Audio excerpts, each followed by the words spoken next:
Hey, what's up mga kaballers? Maligayang pagbabalik sa aking channel. Halina't pag-usapan natin ang balita patungkol sa pagbabalik na ni Jason Tatum ngayong season sa Boston Celtics. At ang balita naman patungkol sa lumabas na trade para si JSW. Tara na't pag-usapan natin yan dito sa Basketball Hot Shots.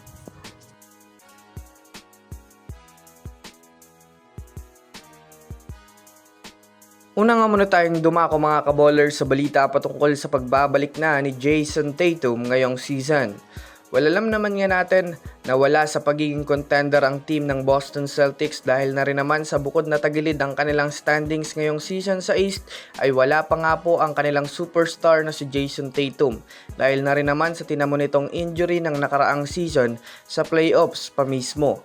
Kaya kung susumadahin nga natin, expected na rin naman nga po na mababawasan ng pwersa ang Celtics dahil kung susumadahin nga natin, mahirap nga po para sa kanila na mabawasan ng isang high scorer na literal din na bumubuhat sa kanilang opensa. Samahan mo pa ng maraming ang nawala mga kaballer sa sistema ng Celtics.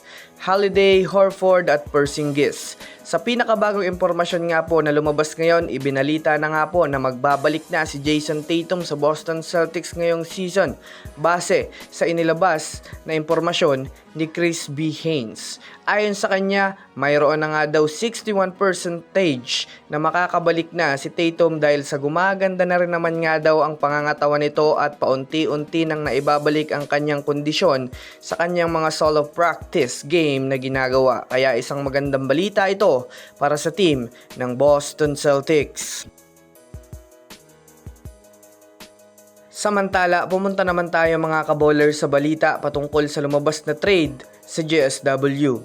Alam naman natin mga kaballers na literal na kulang sa big man ang Golden State Warriors mga kaballers dahil kapag nga po nakakatapat nila ang matatangkad na lineup sa liga ngayon ay di hamak na palagi nga silang nakakaranas ng talo.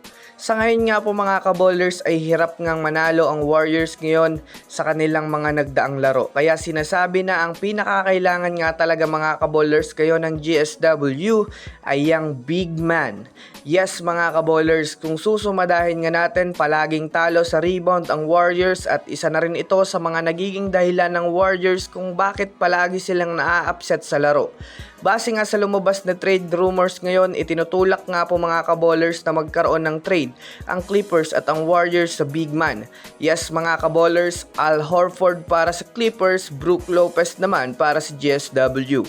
Kung susumadahin nga natin, malaking bagay din nga na makuha ng Warriors itong si Brook Lopez dahil sa pakinabang ng tangkad nito bilang 7-foot center. Kaya labas mga Warriors fans, ano sa tingin nyo? I-comment nyo na yan sa ibaba. So yun lamang mga kaballers, yun lang na muna ang ating pag-uusapan sa ngayon. Pindutin ang subscribe and hit nyo na rin ang notification bell para sa mga susunod na updates sa mundo ng basketball. Again, this is Basketball Hot Shots. Thanks for watching.